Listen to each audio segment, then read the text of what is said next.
What's up guys, welcome back to another video. Got some big things going on with Tesla. We got to talk about how the Gigafactory Shanghai is going for more expansion and they're probably going to get even more land, and also the FSD beta subscription, which is pretty big. So we got a lot to talk about today. There's a lot of rumors and leaks here, and a lot of this stuff could definitely affect the share price. Recently Tesla did nosedive pretty hard, and recently the stock price is slowly going back up once again.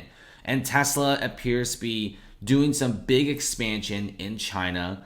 Pretty much 1/3 to 1/2 of the vehicles sold are in China alone. I think people over there have this massive love for electric vehicles, and the government over there is also pushing very heavily for EVs, and even some cities straight up banning gasoline vehicles in the next few years. Just a few years. If you want to get a gasoline powered vehicle, you're going to have to be paying like an extreme premium for it, which I guess if you're going to be investing in a car for the next several years, it's best to go electric. So you got to go with Tesla or the other Chinese brands out there. Big updates right now for Tesla.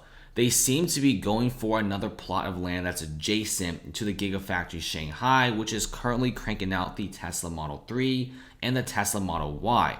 There are several reports about this, especially when Tesla started trying to find energy-related operations and also opening up their R&D center for the $25,000 Tesla. Now, this research and design center right now is already hiring people, especially local talent around the area, probably around the region of Shanghai, and they're trying to design a very nice looking car that's $25,000. It's probably going to be like a small hatchback, and it's going to be around the same size as the Model 3 because it will be using the same skateboard design just like the Model 3. And right now, Tesla has been doing some pretty big things. There was some land rights transfer announcements if you check out this image here. And this filing is mostly in Chinese, but it's like 461,000 square meters or 113 acres of land. And it's going to be intended for energy vehicle manufacturing or batteries or clean energy stuff. So I'm not really sure what's going on here, but it just seems like Tesla is going in for another really heavy land grab.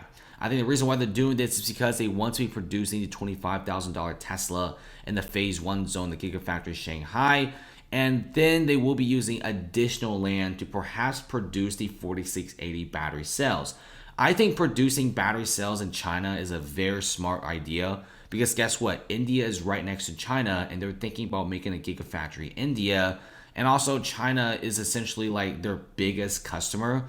Like even Webull and several other analysts are saying that 30 to 45% of Tesla sales in the next 5 to 7 years will be in China. So it's actually pretty smart to just directly open up a 4680 battery cell in China and just start it from there.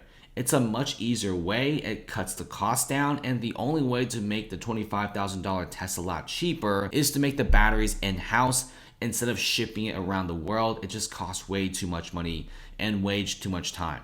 So it's honestly pretty unique. I'm really curious about what Tesla has to offer. I think opening up a third battery facility in a totally different continent is going to be pretty beneficial for the car manufacturer. And Tesla is also going to be producing the $25,000 Tesla exclusively in China first before moving it to other areas. I think this is a big deal that a lot of people just simply are not talking about. There's a lot of money to be made here. And with this brand new battery cell, we got some big things coming in. You got like the Gigafactory Berlin, Gigafactory Texas.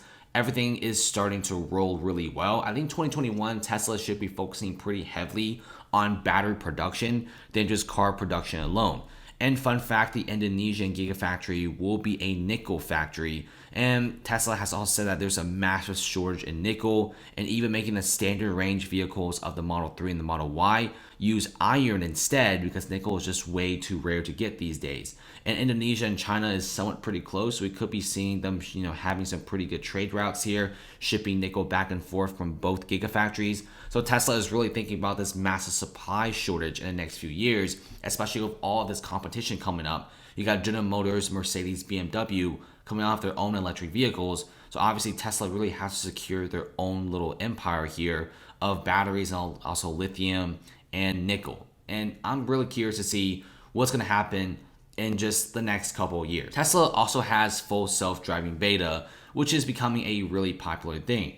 Essentially, full self-driving allows you to drive in inner metropolitan cities without using your hands. It's pretty nice, and essentially you go to your car outside the parking lot, you just turn it on, click wherever you want to go, and the car will simply drive there without you having to do anything. And I've been seeing several videos on Twitter and some videos on YouTube where people did these really long trips from city to city, and they only had to put their hands on a steering wheel occasionally. Like 99.5% of the time, the car drove itself. It went away from the parking spot, went on the small road, went on the big road, and then on the interstates. It's pretty unique to see this full self-driving beta on its final phases, and we should be seeing some big things coming up because Musk is upgrading the software every 5 to 10 days.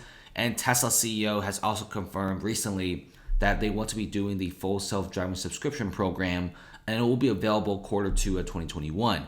This was actually marked by this tweet. It was a small little exchange, and Musk has been saying that it will be Q2 for sure.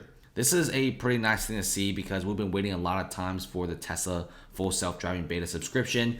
Not everyone really wants to buy the $10,000 software up front. Some people like to drive, but occasionally you do have these long-term trips. Maybe it's a holiday season, you got to go to several different people's houses and they're all across different states. It really does burn you out if you have to drive from point A to point B constantly during the holiday season. That's when a lot of people start traveling. And obviously in the holiday season, there's a lot of accidents and stuff like that. There's sometimes ice, sometimes snow, sometimes just collisions. So having the FSD beta on you is actually pretty nice. For this FSD subscription, I'm not really sure what's the price of it, but I'm guessing it could be priced at $120, $150 per month. Because if you look at the Neo autonomous driving system in China, they're charging roughly $105 a month.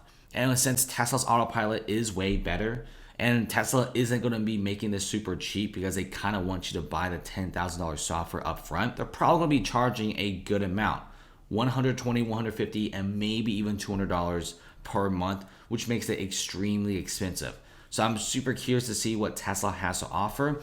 Honestly, I'm completely down for a full self-driving subscription. Sometimes if I'm going to a whole different state, I would love to just simply buy the subscription program just for that month. And then maybe next year when I'm on a different vacation, or maybe I'm going somewhere different, maybe it's going to take several hours, I'll then buy the FSD subscription once again.